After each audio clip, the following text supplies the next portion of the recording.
બોટાદ નગરપાલિકા કચેરી ખાતે લગાવવામાં આવેલી એક નોટિસને કારણે સ્થાનિક રાજકારણમાં ગરમાવો આવ્યો છે। નગરપાલિકા તંત્ર દ્વારા મહિલા કોર્પોરેટરના પતિઓને વહીવટી કામગીરીમાં દખલગીરી ન કરવા અને વિવિધ શાખાઓમાં બિનજરૂરી રીતે ન બેસવા સૂચના અપાતી નોટિસ લગાવાઈ છે। વિપક્ષના સભ્યોના જણાવ્યા મુજબ મહિલા ચૂંટાયેલા સભ્યોના બદલે તેમના પતિઓ કે પ્રતિનિધિઓ વહીવટ ચલાવતા હોવાથી કર્મચારીઓ મુશ્કેલી અનુભવી રહ્યા હતા। તો બીજી તરફ બોટાદ નગરપાલિકાના મહિલા સમિતિ ચેરમેનોએ આક્ષેપોને નકારી કાઢ્યા છે। તેમણે દાવો કર્યો છે કે તમામ વહીવટી કામગીરી અને બોર્ડ બેઠકોમાં મહિલા સભ્યો પોતે સક્રિય ભૂમિકા ભજવે છે। વિપક્ષ દ્વારા નગરપાલિકાને બદનામ કરવાના હેતુથી આવી ખોટી રજૂઆતો કરીને નોટિસ મૂકવામાં આવી હોવાનો વળતો આરોપ તેમણે લગાવ્યો છે।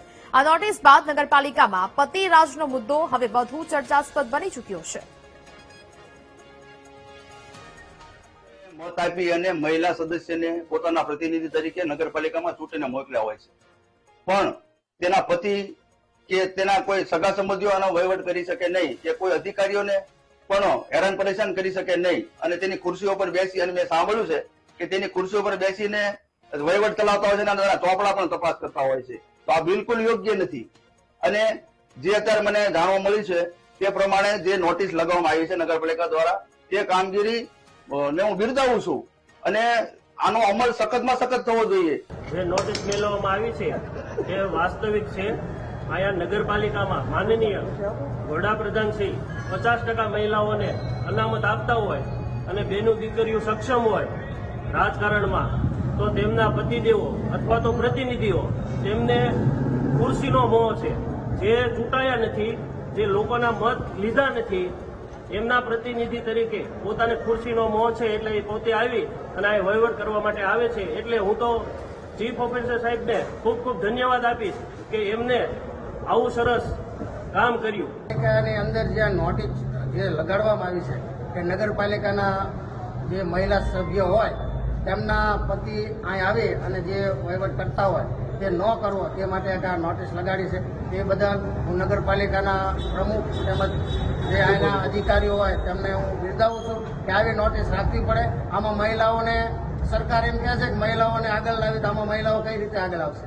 મહિલાઓ જો નગરપાલિકાના સભ્ય હોય તો મહિલાઓ પોતે અહીં આવશે તો કંઈક જાણવા મળશે, કંઈક શીખવા મળશે।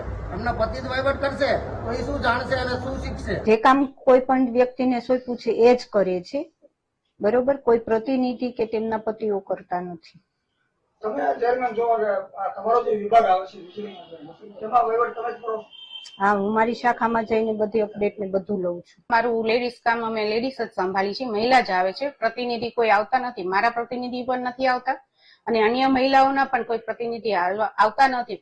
જેટલા મીટિંગ એડ કરવાની હોય તો અમારી લેડીઝ જ હોઈએ છે, એમાં કોઈ મહિલા એમના પ્રતિનિધિ નથી હોતા અંદર। તો હાલ તો હવે આ સમગ્ર મુદ્દો છે તે ચર્ચાસ્પદ બન્યો છે। મહિલા સદસ્યોના પતિઓને વહીવટમાં દખલગીરી ન કરવા માટે સૂચના આપવામાં આવી છે। નગરપાલિકાએ એક કડક કાર્યવાહી સામે આવી છે।